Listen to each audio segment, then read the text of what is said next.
Hi, Daniel here. I got a question from one of my viewers on Twitch. Oreo Reverb wanted me to discuss how I might use or think about harmony versus counterpoint in my compositions or any composition really, and maybe talk about how counterpoint is used differently in modern film score versus classical music or older styles of music.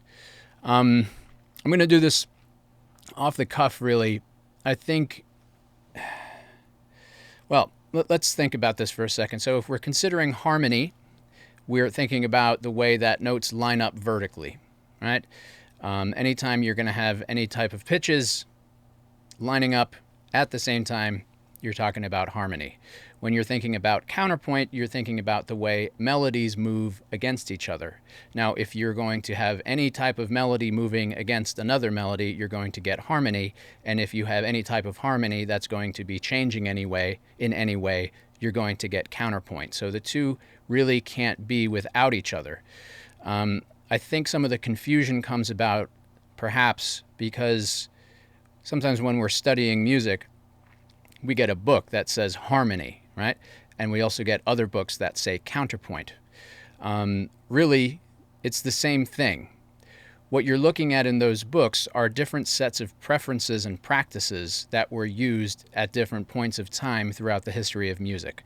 So often if you look in your counterpoint book, you're learning about how composers were writing melodies, multiple melodies at a time, and what were their considerations when they were writing those melodies. And what happened was, a long time ago, really only melody, I should say, in Western music, especially sacred music, melody was of utmost importance. So there were very strict rules about what you could do with your melody and how you could bring other melodies in to your piece of music. Right? You had to have each melody move a certain way, and it could only go a certain way relative to another melody in your piece. And what happened was composers started to notice there were preferences and coincidences in their music that would happen again and again, leading to certain harmonic progressions that could then be categorized and thought of kind of separately. So I guess what I'm trying to say is if you're looking at counterpoint or you're looking at harmony, it's really two sides of the same thing. Really, harmony is what is the vertical aspect of pitch or your pitches in your composition, and counterpoint, you're going to be considering the horizontal side of things. Now, like I said, when you're looking in those books, you're looking at old preferences for how things should go in those particular styles of music at those particular times. So you might study something like 16th century counterpoint or 18th century counterpoint or common practice harmony, which would have been used from, about the middle 1600s till today, right? Tonal music. There's no reason why you have to follow those rules. I certainly don't do it all the time. And what happens is, and this is how I'm going to tie in what you were asking for, Oreo Reverb, about how you might develop a melody with counterpoint in modern film music.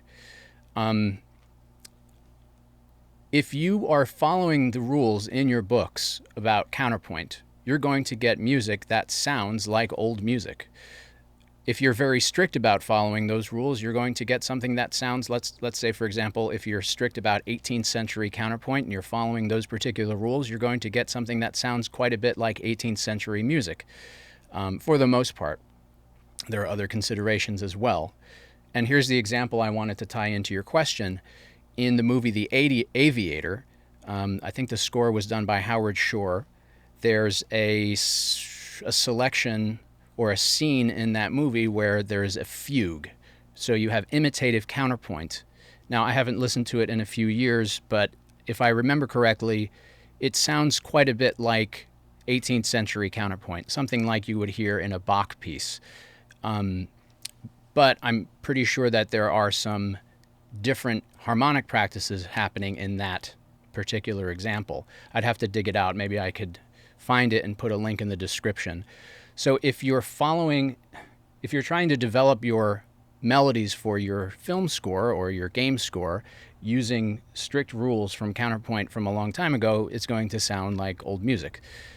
Even if you're choosing modern scales or scales that are outside of the 7 modes that are commonly used in Western music. For the most part, though, I think most film music is homophonic, not highly contrapuntal, right? So you're going to have a main melody and you're going to have accompaniment for the most part. Now, if you have your main theme or your current theme that you're working on to develop a scene and there's a counter melody, then automatically you're going to have counterpoint, right? So no matter what you're doing, if you're dealing with more than one moving voice, even if it's harmonic movement, there's going to be counterpoint there. When you're studying your harmony book and you're learning voice leading, that's essentially the same as counterpoint. So it's all tied together. And I don't think there's anything specific that film composers would do differently that would make it somehow suitable for film music or game music or commercial music. It's more or less there's a different vocabulary of harmony and melody. And of course, we have a modern orchestra at our disposal, as well as, digital instruments as well, that we have developed over the years to create what you hear in modern film music or modern game music. So it's really more or less the vocabulary of harmonic choices, melodic choices, instrument choices, things like that. That's what makes film music sound like film music, as opposed to, a classical symphony or something like that, right? So, just keep in mind, anytime you have more than one moving voice, you're developing your music with counterpoint. And those multiple voices are going to create harmony. It's up to you to decide what rules you're going to follow or not follow. And you don't have to follow any rules if you don't want to, right? If you listen to any film score, I'm just looking over here at at your comment from Twitch. Any melody that has another voice enter is going to have counterpoint. And I think the less you follow the specific rules that you might find in a book, the less it's going to sound like an old piece of music, right? So as I said previously at the beginning of this, anything you see in a book is going to be a set of preferences and practices that people have tried and maybe they liked, and then what happens is it evolves and changes into something else. That's why you have a book on 16th century counterpoint and 17th century counterpoint and 18th century counterpoint, because those preferences change. Nowadays, anything goes. It's really going to be up to you to decide, and based off of what your client is asking you to do. So for example, in some of my work, I've had a client ask me to do something that sounded a bit like 16th century choir music, sacred choir music, and so I had to draw on my knowledge of counterpoint from that time. I didn't do it precisely, strictly like that. It still needed to feel modern, but it was borrowing ideas from that time. If I'm doing a modern score, I'm going to tailor my choices of harmony and counterpoint to suit the needs of that score, right? So you need to have these kind of rules in the back of your head, these rules that you might learn in your counterpoint book or your harmony book, and you can use them if you wish, and if that benefits the project that you're working on. So I don't think you should get too stuck on thinking that you're going to use counterpoint to develop a melody or melodies. Inevitably, there's going to be counterpoint. It's just one melody against another melody, and those voices move together. And even if you have one melody and a harmonic accompaniment, there's going to be counterpoint in there. Usually, if the accompaniment is one thing unto itself, like moving chords, you would call that type of counterpoint voice leading. But they go hand in hand.